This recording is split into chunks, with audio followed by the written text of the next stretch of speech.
Hello, everyone, and welcome to this latest edition of the Fireside with Founders and Leaders podcast. Today, I am thrilled to be joined by Joel Gill, who is a design leader who's been working in the industry for many, many years. Sorry, Joel, not meaning to age you already. But he's got a wealth of knowledge, and he shares loads of that experience with us today, talking about how to build out really distributed teams, looking at managing people across different borders, working with teams remotely, such as locations like India, where he's done a lot of work building some great teams of some awesome people.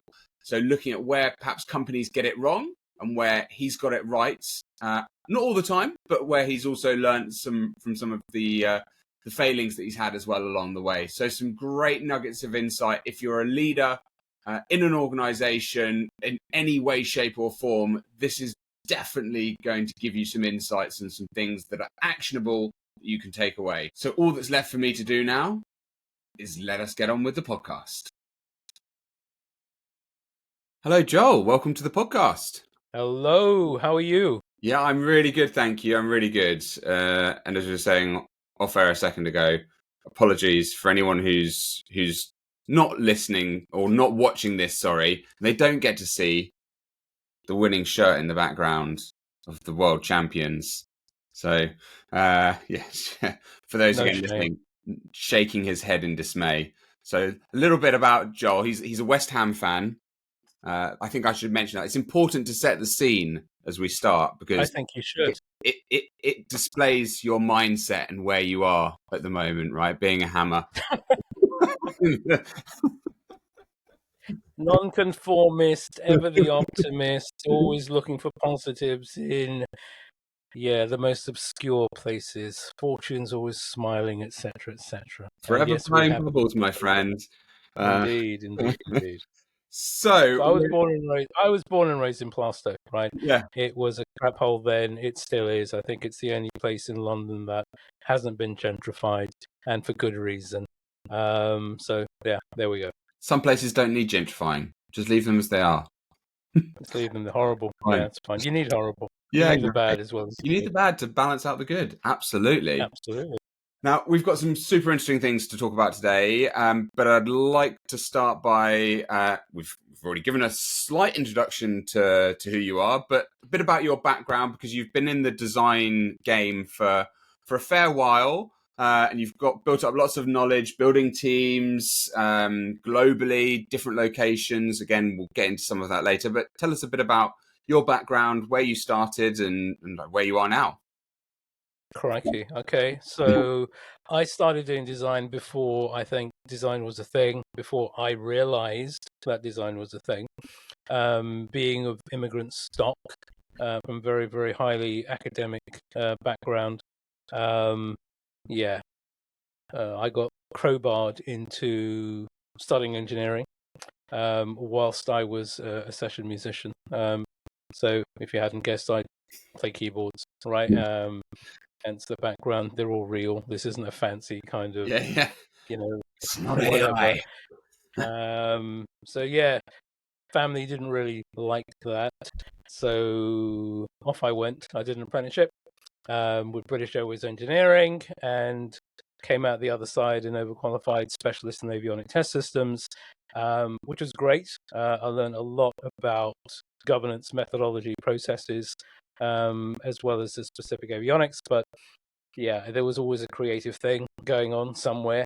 So carried on with the music, and the story I like to share is that I was in the bowels of a studio. I think it was Powerhouse in West London, but I could be wrong. Mm-hmm. And we'd finished the gig, if you like, and that meant that we could play with all of the toys for free. And way back then, a keyboard cost the same price as a house, right? Things like a Yamaha CS80, for example. And then the graphic designers would crawl out of their caves, and they would come, "Oh, pretty buttons, oh, slidey stick," and we'd get annoyed. And then I thought, okay, you know what?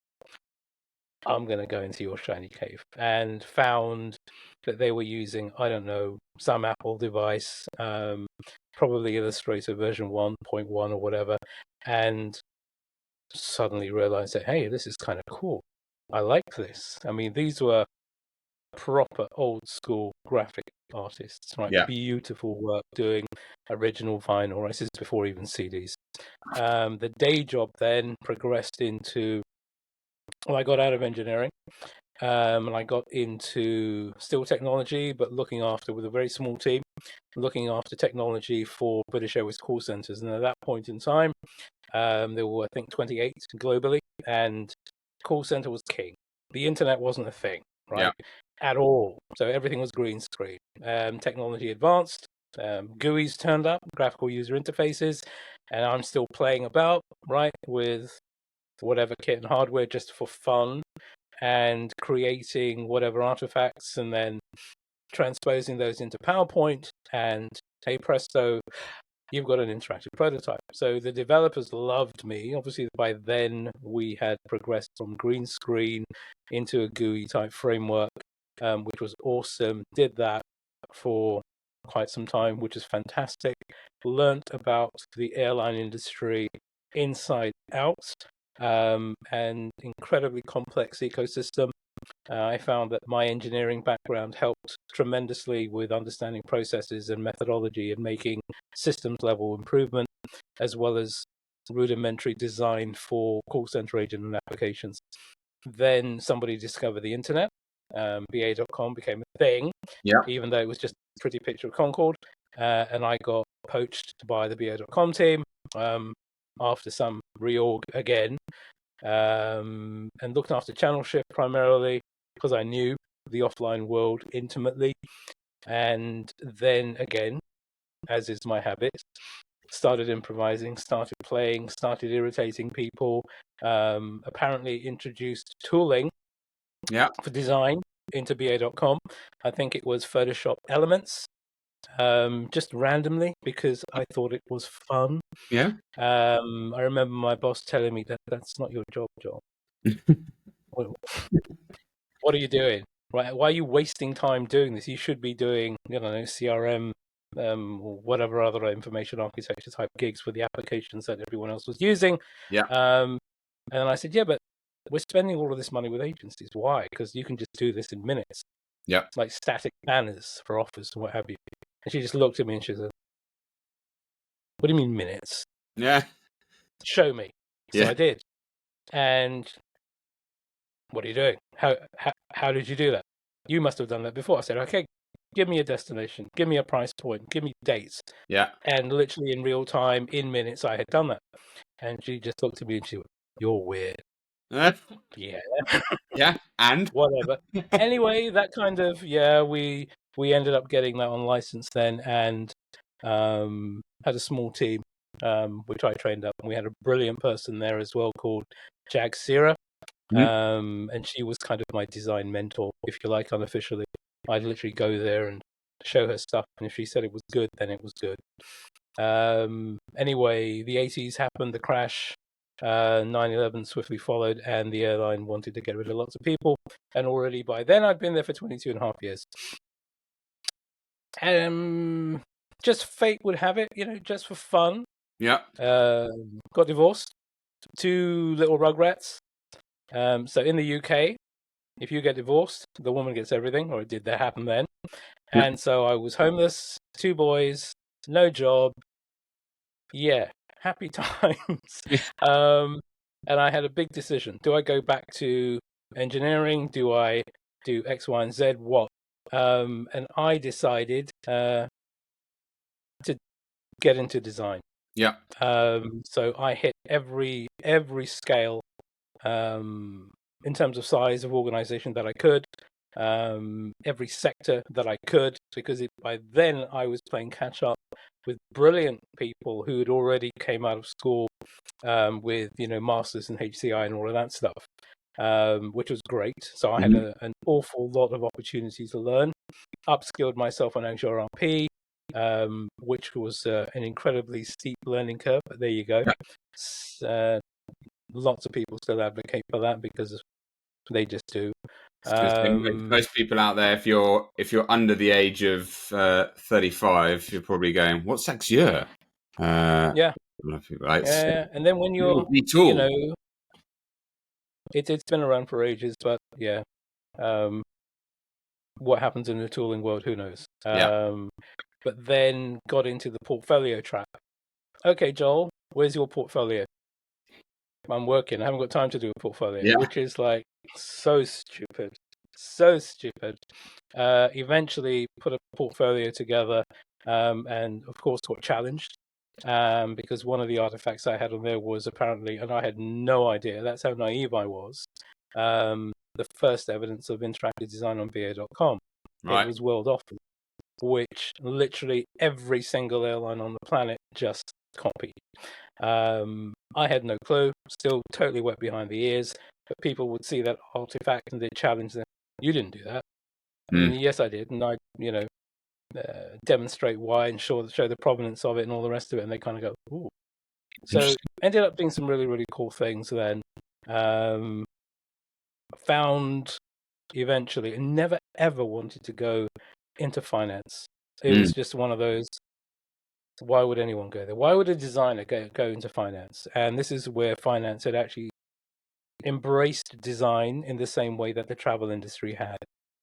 In between that, I was consulting for IBM for my sins for a year, which is good, but also, you lose control. Anyway, ended up working for a brilliant, brilliant manager, Charlie Francis, and sat next to the brilliant Robert Powell. Imagine walking into a new space and you've got Robert Powell there sat next to you. That's not intimidating much. But we hit it off brilliantly. I ended up staying there for 10 months. The best piece of work I did there was Charlie made me, he said, you're going to be Mr. Personal Lending. Okay. Sure. So personal lending loans for the UK went up by, I don't know how many 100%, sustained over 9 months. Like stupid numbers. HSBC noticed and they went, oh, we want you to come and build this design capability. For us, it was called a Center of Excellence. I stayed there for 18 months. Then I walked out of there because at that point in time, they really didn't want to do anything. The digital needle wasn't moving at all. So I went back to contracting consulting and then loads of sectors again. You name it, pharma, telco, travel and trade, hospitality. I love doing things which were stupidly complicated, or perceived to be stupidly complicated. Things like trading applications, applications for private fund managers, all of that kind of jazz, which was great. So my engineering background married with getting to grips with psychology, behavioral science, genned up on that as well all the way through my career. Still do that, which was awesome. And then I saw the Shell opportunity and I thought, you know what? This is insane. Because insane in a very, very good way. I'd been literally startups around tables in, Shinjuku and Tokyo, and everything in between, massive organizations, big brands, and I'd always found that there was a huge disconnect between what actually goes on at the coalface and what actually happens at C-suite. And my view, my perspective is that the people who do, they totally get it. The people at the top, I really feel sorry for them. They absolutely get it. It's the folks in the middle who fudge things up. Okay.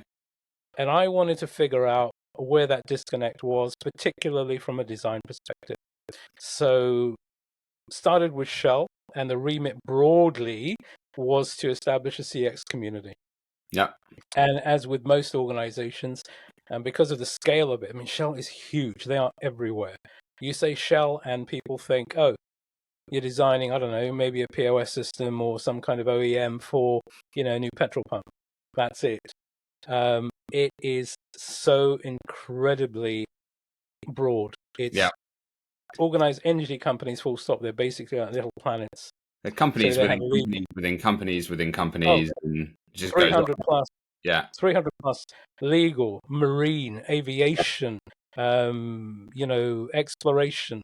It's just insane. And then you've got retail on top of that, and then IT, HR, everything. It's Yeah. such a feast for a designer. And for somebody like me to go in there and say, well, okay, how much damage can we do? How can we elevate what design is, demonstrate its value, but at the same time try to change things in terms of the big questions at the time, and they're not so different now. So if you're a junior designer or a midweight designer, how do you get a gig, right? If you're just out of school as well, how do you get a gig? Because everyone wants experience. So that was one of my success criteria. So what I did is I started building relationships with design institutions and other organizations to create a pathway, for folks who are in school or not in school. How can you go to a megacorp, right? Yeah. Where you can learn from experts. Yeah, we had incredible people who were working with us at Shell globally. And for a design grad to just have those minds and that expertise at their fingertips to actually help them, that's insane. Yeah. And I wish more organizations did that. And I think that comes from me wanting, or rather me having done an apprenticeship. I mean, Yeah. apprenticeships are brilliant. They are superb. So I can get onto. Is that a reasonable summation from wherever when to here, or That's too a bit much? of a round the world trip. Yeah, exactly. I think we've been there and back to give us a great grounding of where you've been, what you've done. What I'd like to do is just actually dive into that topic that you were talking about just then of bringing people through in whatever industry it is. Obviously, design is been your focus clearly over the last 20 plus years, right? But how can companies do more then to bring people through in the industry? Because as you say, there aren't enough apprenticeships, there aren't enough like grad schemes for people to get into it. And it's one of the common problems that I see in my job as a recruiter in this space is people coming out having done some 2-week boot camp and they're sold the dream of you're going to go and get this job and you're going to get paid X amount. And you're like, no, it doesn't really work like that.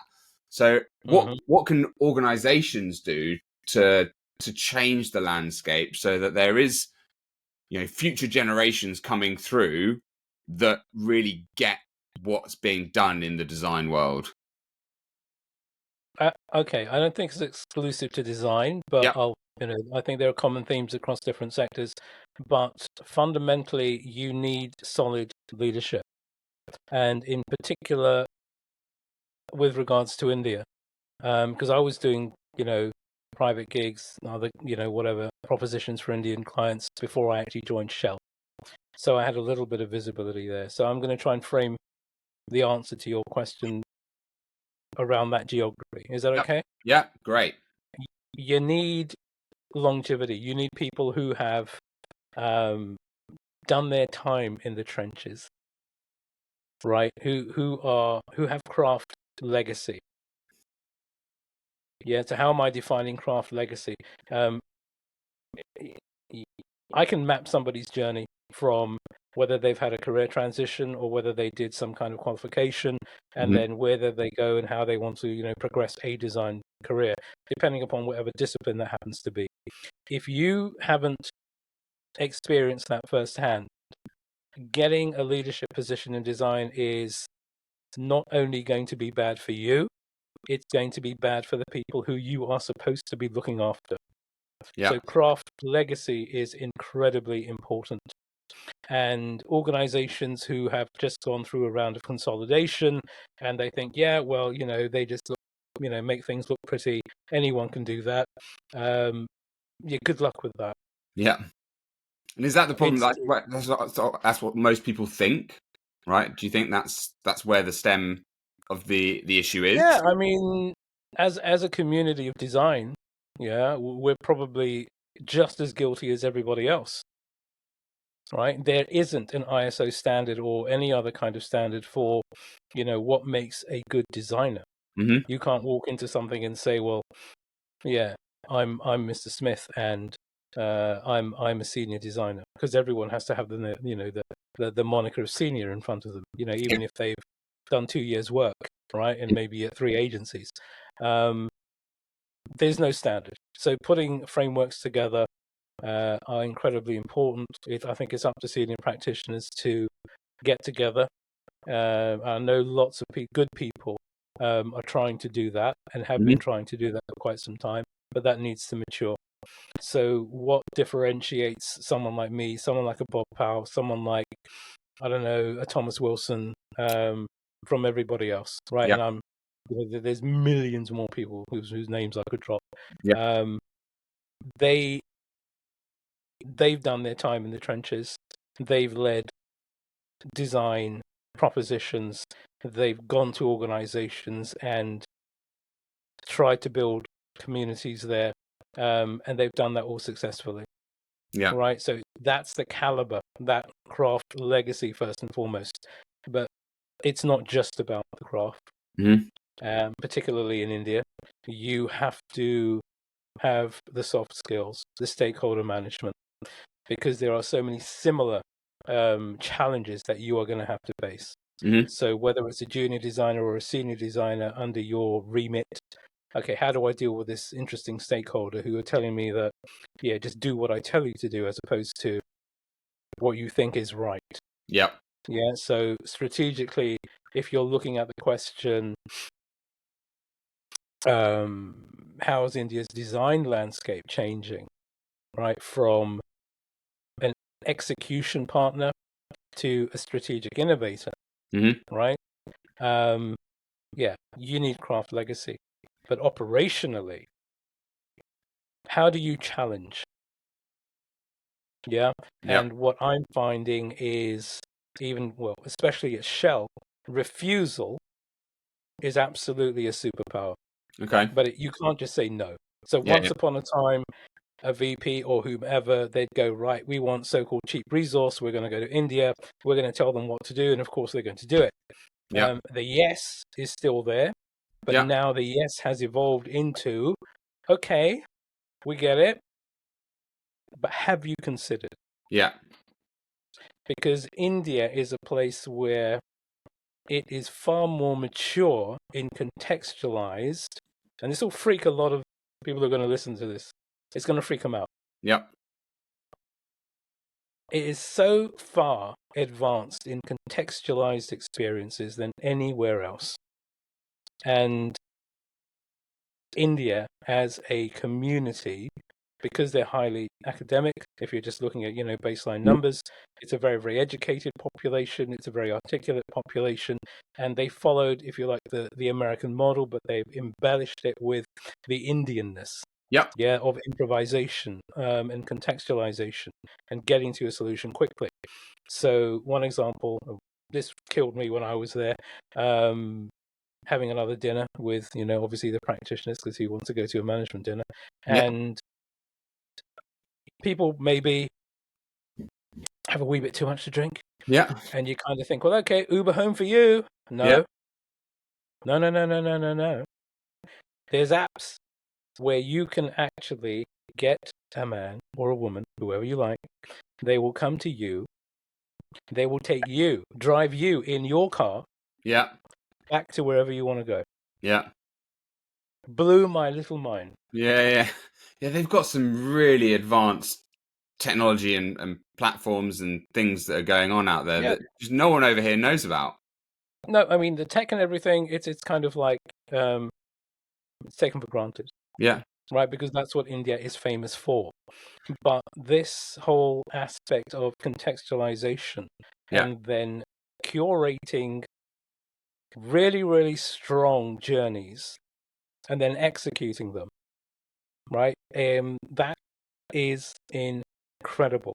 And I think that adds an awful lot of weight to the argument now where instead of you go to India and you expect, they're just gonna say yes. Particularly the work that we did in Shell, it was, okay, Yeah, we can do that. However, you're taking a global proposition. That's not actually going to work in Mexico. It's not actually going to work in rural India because of infrastructure issues, because of cultural nuances, because of color palette. The colors that you're using have a completely different meaning, Yeah. yeah, in different locations.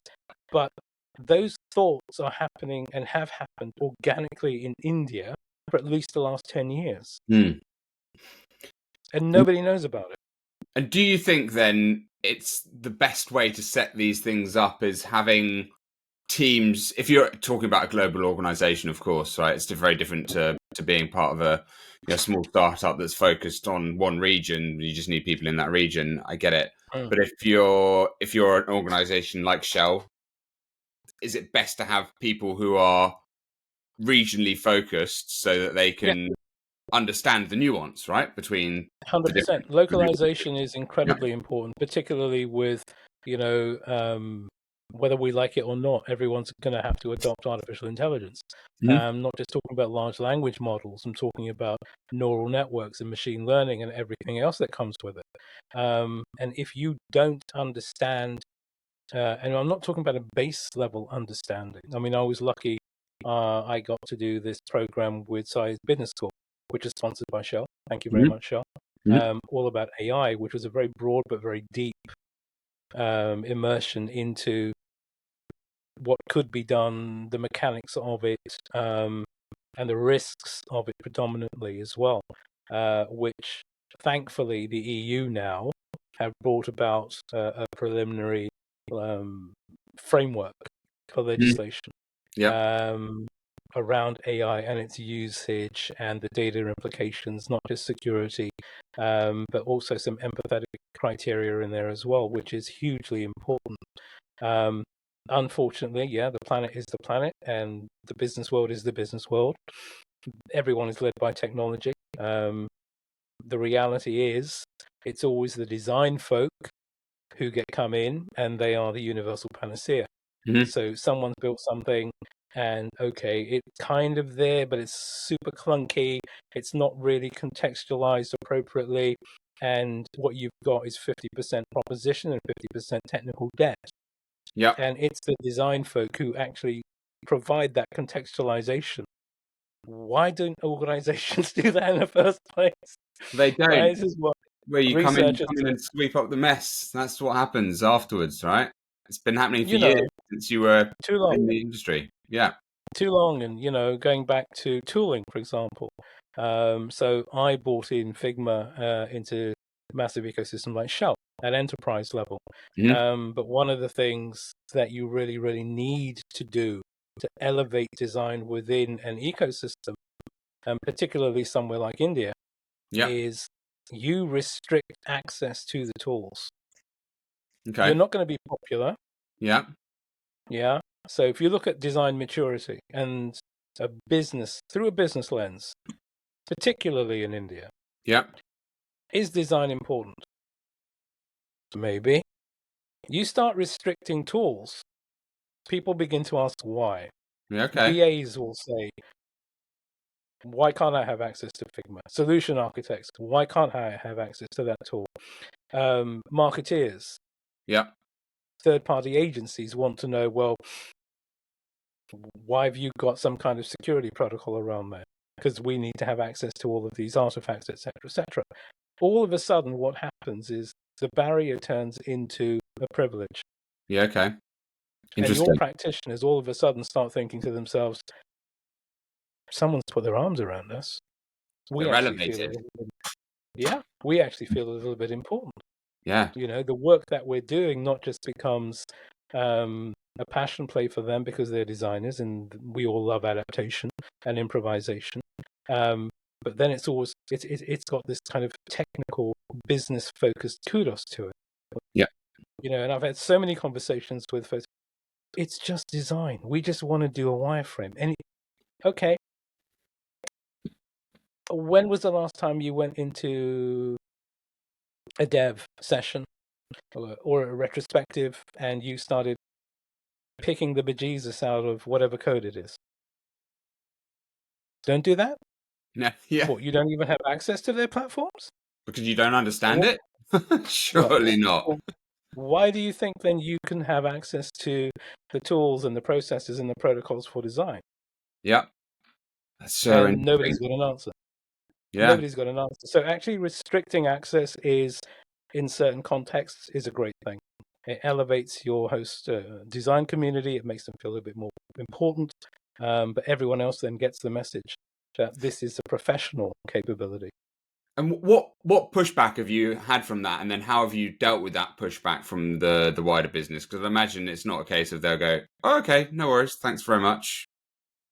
Or you make friends with, the legal risk and compliance people.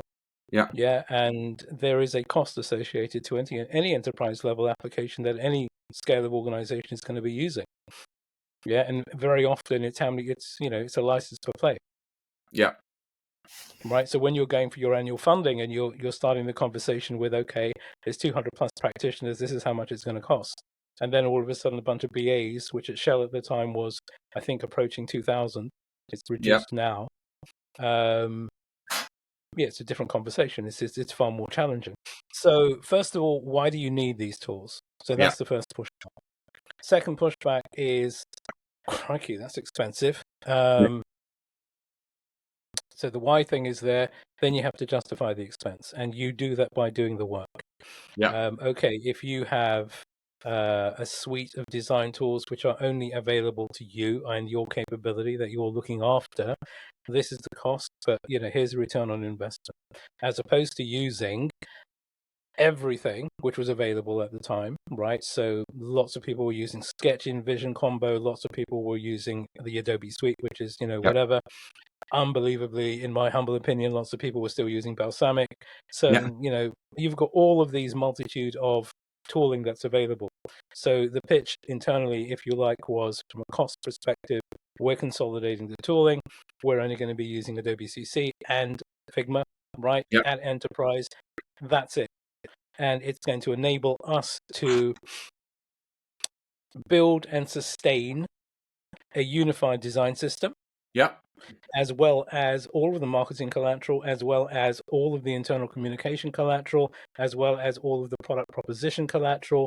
So you build a robust business case around a very, very contextualized set of use cases, but obviously you orientate that towards your team.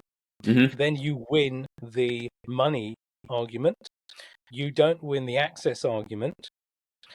But what actually happens, as soon as you've won the money argument and the licenses are there and there is a barrier to entry, everybody else starts screaming. Yeah, The reality is, oh, do we need more designers then? yeah, yeah, Do we? And basically, can you measure the output of the solution architects who use design tools? mm-hmm. Can you measure the output of BAs who use the design tools? Etc., etc., etc. And very often, those discrete disciplines can't. Mm-hmm. Yeah, It's literally, oh, but we were doing it before and now you've stopped us from doing it.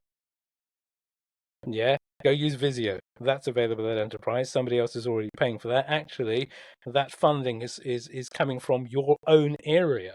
yeah, So why are you duplicating effort? yeah, yeah, These are bespoke, discrete design tools used by professional design folk. yeah. So that's how you can mitigate, alleviate the argument around cost and also access. Nice. And I suppose then you get the win as well from a leadership perspective, because you've not only been able to elevate your team, but you've also been able to make some cost savings, hopefully across the board. 100%. So people always 100%. like saving money. Yep. And because of what happened with that discussion, because of where I was orientated within the organizational structure, so design was part of software engineering. Because design usually either you're associated with marketing or with technology, Mm. and then you become an elevated entity in your own right. And for Shell, we were part of the IT world. Yeah, Um, I got involved in supplier conversations for the rest of IT, and saved everybody a pile of money. yeah, Not on my own, but collaboratively with everybody else, but using the same methods, the Yep. same protocols to justify the need. Yep. It's simple, it's HCD 101. Yeah. What is the need for this? Who's going to benefit from this? How can we do the whole traditional CX awareness to engagement to operability and support and all of those circles as well? So from a business perspective, you're using design to actually formulate, plan, and operationalize and support for everybody. Yep. It works. Everyone wins ultimately. Everyone wins. Everybody wins. And I want to ask you, because you mentioned something interesting there about so design often gets put in all sorts of different places. So you talked about marketing, IT, product. Very rarely does it sit on its own in its own right. What's your opinion on that, and where design should sit within an organization? Does it matter? Does it not matter? It can matter. Yeah. Right? I don't think it's a hard and fast, it should matter. Yeah? Because design, I think the fundamental dependency with design, particularly digital, is what is the maturity level of an ecosystem's digital proposition. So you can have a fantastic design capability, but if your organization is very low in its digital maturity, you're not going to move anything. Mm. You're not going to be able to collaborate. You're not going to be able to demonstrate the value of design in an ecosystem from a systems perspective. Yeah. So from a holistic perspective. So design maturity for me goes hand in glove with digital maturity for the organization. Yeah. Because Okay. what we found, and I think I've demonstrated that with the last question, by thinking as a designer, we were able to help other areas of engineering. Yeah. Okay. So Yeah. it's just being able to be useful to the other areas that you're working in, right? Making sure there's a collaboration and partnership. Completely. And, everyone might think, oh, well, that's design thinking. Yes and no, but design thinking isn't just a series of workshops. Yeah. Right? Anyone who thinks that, you can just do some, design thinking workshops in your ecosystem and everyone's going to be a designer. Yeah, good luck with that. Yeah. You're wasting your money. Yeah. There were 3 hierarchies, possibly 4, in most organizations. As a knowledge level, a skill level, and a mastery level. Mm-hmm. When it comes to design, everyone should have a knowledge level. Yeah. Everybody in an organization. If you want to elevate and get into a skill level, go to your design team. Mm-hmm. Learn that from your design team. Yeah. Don't go to a third-party agency. Go to your internal design team. Yeah. Which is why I've specialized in the last 10, 15 years, if you like, primarily with building internal design capabilities, and on and off going back to agency land and consultancy and all that kind of jazz. But for me, particularly heritage brands are incredibly challenging, incredibly complex, but incredibly rewarding, because you're working with people who bleed that brand. Yeah. And they have legacy knowledge, and you're adding to that. Yeah. And you're learning so much from that. Such a valid point. Yeah, I completely agree, and I think you get the buy-in from the people internally. It just helps everything else fall into play. And one of the things I wanted to pick your brain about as well was the fact that we've talked a bit about India, but you've of course led teams in other locations, but just generally on a global scale. And sometimes I know people have had challenges getting cohesion between global teams to get them to work together, not just with time difference in different time difference issues, but cultural issues, all sorts of stuff that comes up, right? So how do you manage to balance teams when they're so distributed? Okay. Number 1, visibility is accountability. Yeah. It starts there and it ends there. Okay. If you're not visible, you are not accountable. Yeah. So once upon a time, I had shitloads of air miles. Yeah. Right? Because people need to see you. They need to feel you. And this goes back to craft legacy and business legacy and technology legacy. right? Which I have, and I'm sure millions of other people, with my archetype have as well. So that's where it starts. That's where it ends. Okay. Very often, satellite communities will, over time, unless you've kept an eye on things appropriately, become a law unto themselves. Mm-hmm. So, case point example, British Airways, the North American crew, they did their own thing. Mothership had not a clue what was going on. Right. Same thing happened at S&P. Same thing happened probably everywhere. Definitely so in Shell. Yeah. So that centralized governance wasn't there. So you got to be visible. People need to know who you are and what you're there to do. So then, from an operational perspective, are we all using the same kit? Do we all have the same toys to play with? And is it the case that nobody else can do that? Because then that elevates the practitioners wherever you happen to have them. And the level of knowledge that you have is consistent for execution. Depending upon the scale of the organization, then, which processes do you have? And how visible are those processes? So if you're a design person like me, you'd want to write a methodology. You'd want to make sure that that was validated, that it was socialized, and it was signed off at the right places. Yeah. It's almost like a rule book of this is who we are, this is what we do, this is how we do it, these are the tools we use, and here's examples of brilliant wins. And just as important, here's examples of, okay, these are the bad things that can happen when you don't use us. Yeah. And that has to be consistent across all of your disparate global areas. Yeah. So there's a level of centralization, definitely with regards to tooling and operability. And that's why design ops is so important. Yeah. Okay. Right. So if you like, that's the operational lens. Yeah. Just as important, and sometimes, depending upon the maturity of your host ecosystem, it's the cultural element which is going to bring your disparate communities together. Mm-hmm. Yeah, and there's different vehicles you can utilize to do that. The more quote unquote fun thing to do was something that, if anyone's worked in any of my teams, you'd always end up having a UX day. Yeah. Okay. It's called UX day because it was just UX once upon a time. Yeah. What did the UX day involve? You'd put in your diary, no matter where you were, I got a workshop. You put that in your diary 2 weeks in advance. Yeah. So the external view is, well, the designers are having a huddle. Okay, great, but it's just a workshop. Yeah. The reality is, whether you were in, let's go back to Shell, whether you're in Bangalore, whether you were in Houston, whether you were in London, Porto, didn't matter. That local community would meet for breakfast. Okay. They'd then bugger off to a museum or go watch a film. Then they'd all have lunch together, and we'd be video calling the whole time. Nice. Right? And then we'd do something else in the afternoon, and then in the evening, everyone just went for a really, really nice meal. Definitely didn't have too much to drink. Nobody did that. No. Never.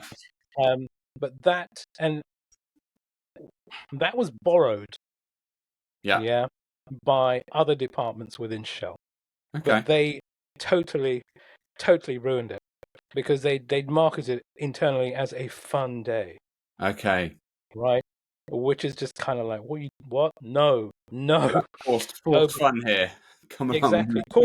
Corporate fun. I'm not buying into that. We kept it in, under the radar. It was still a cult kind of thing. Everyone just kind of feels, okay, I'm doing something a little bit naughty because, whatever.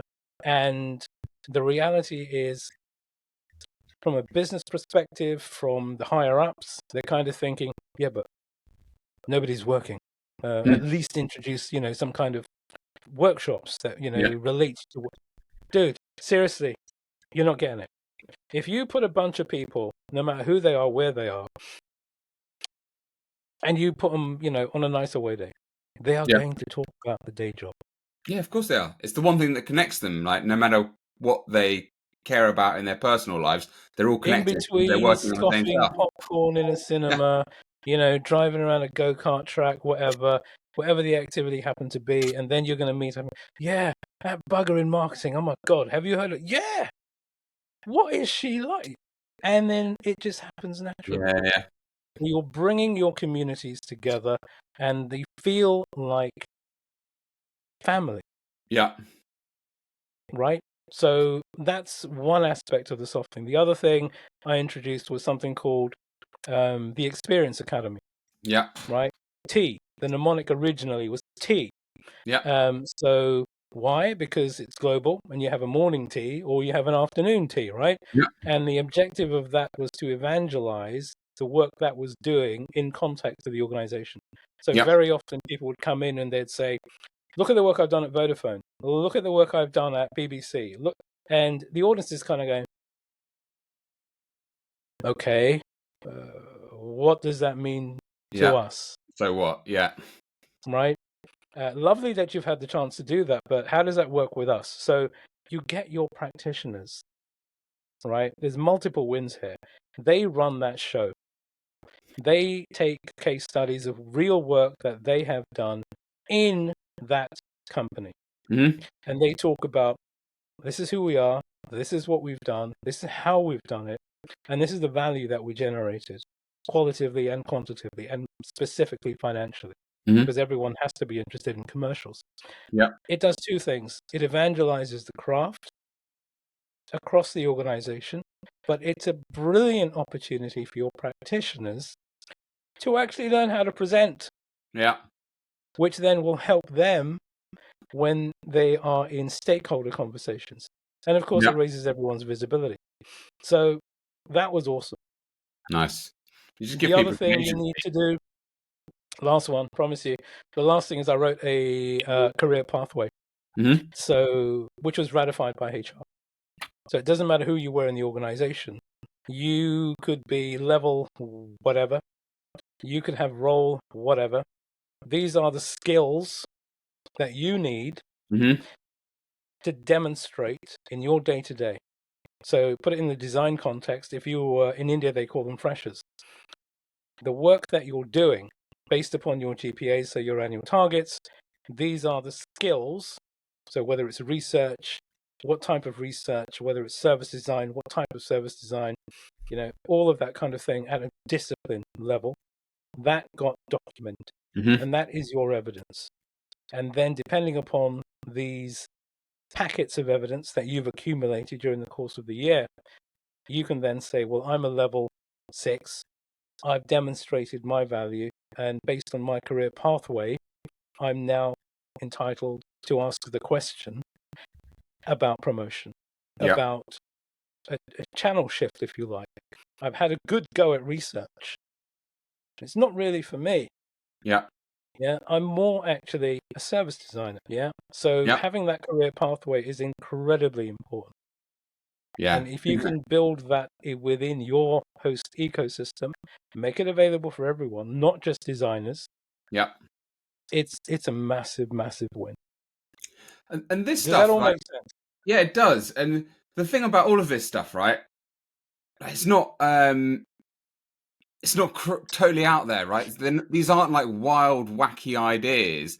They're fairly simple, right? No, not meaning any offence here, Joel, in terms of the structure and the things you've created. But so it begs the question: if they're so simple, why are people not doing them? Because leaders haven't given anyone the opportunity to do it.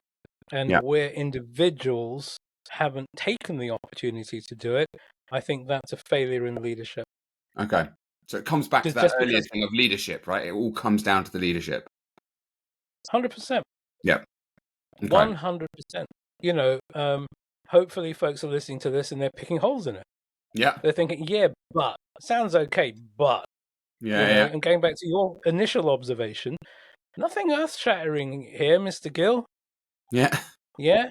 And my rebuke to that is rebuttal, I beg your pardon. Good design never is. Yeah. It's the stuff Good that's design is something where simple. you look at and you kind of go, okay, why wasn't that there before? Yeah. That makes sense. Yeah. Yeah, why weren't we doing this? And we talked earlier a bit about like having senior voices, right? Senior leadership as part of it.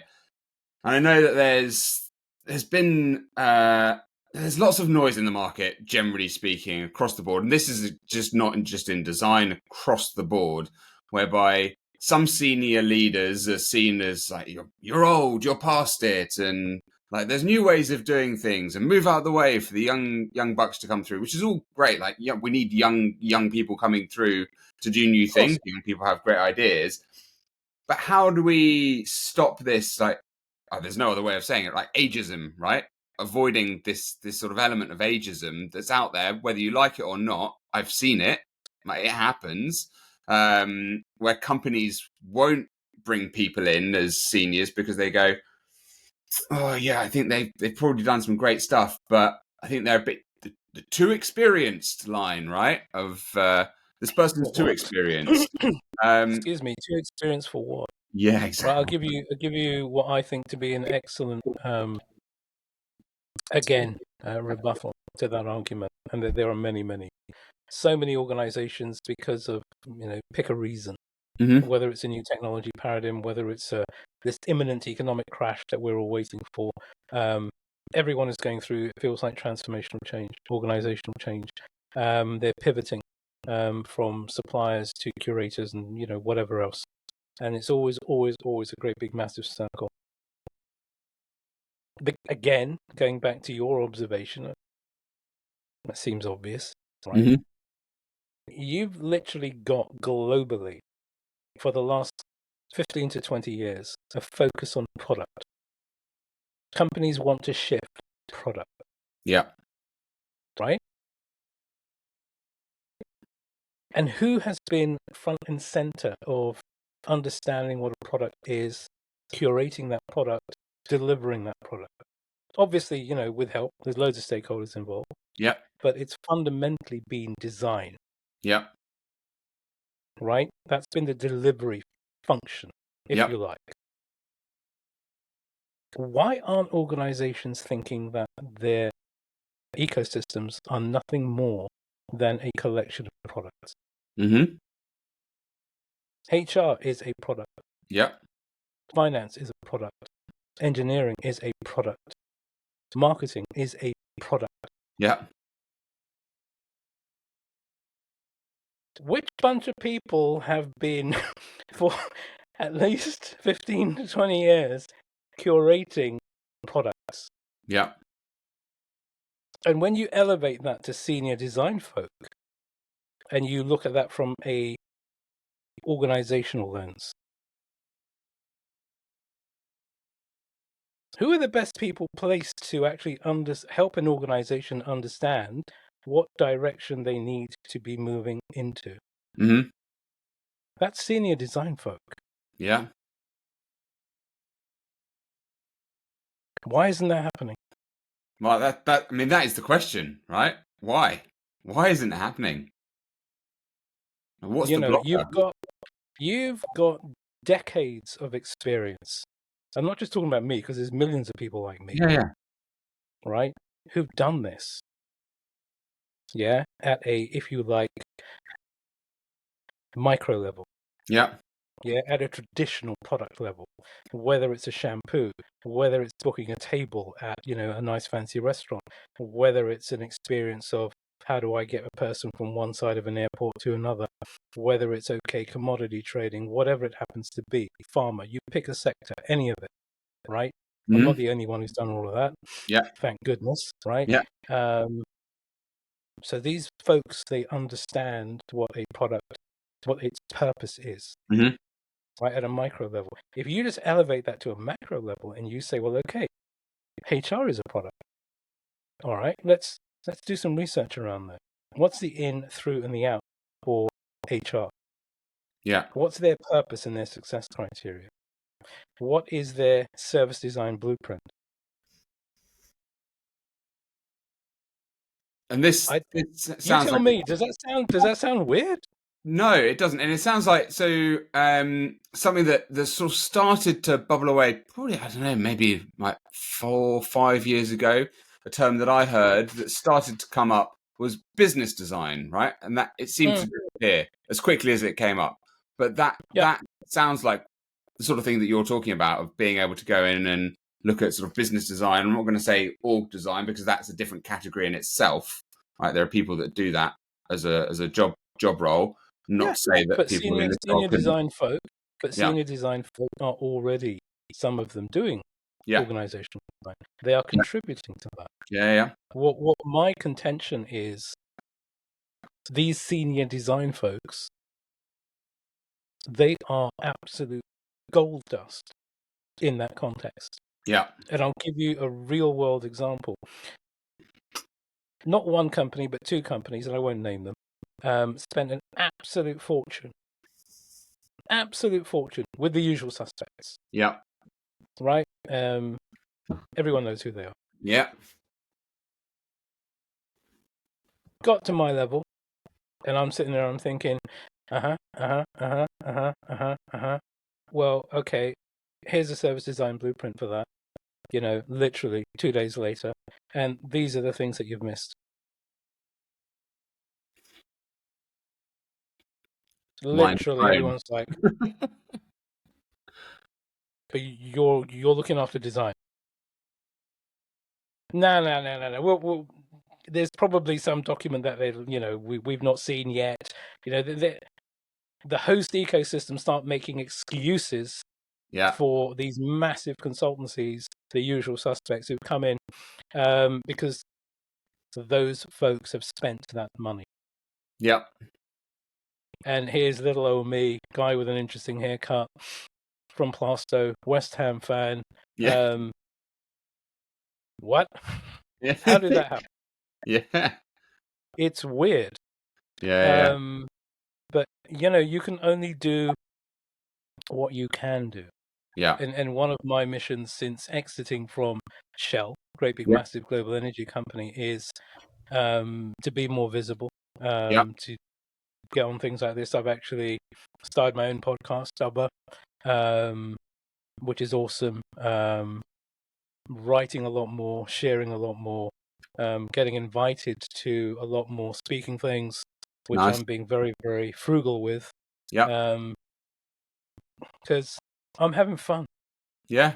Nice. What does the future hold? Like, what's the plan for you, sort of moving forward? Plan for me has been for some time. I'm literally incredibly technical on one side, but then incredibly creative on the other. Yeah. Right. That's just me. Lucky me. And so I can simplify what some folks think will be really, really complex situations and scenarios. And so I can build frameworks. And one of the frameworks that I've had for quite some time is my 3 E's. Yeah. So experience, expertise, and enthusiasm. Right? So imagine a kid at a fun fair. Lucky buggers just got 3 helium balloons, right? Because they were on special, as opposed to just having one. But each of those helium balloons, that's one of the 3 E's. And what does that kid think when the helium starts dissipating? Mm-hmm. Not happy. It's not fun anymore. So, no, I need to consistently keep those very personal helium balloons inflated, elevated. I need to increase my experience. I need to increase then my expertise. And then obviously I need to be enthusiastic about it. Yeah. Because if you're not enthusiastic about it, then what is the bloody point? Yeah, that's very true.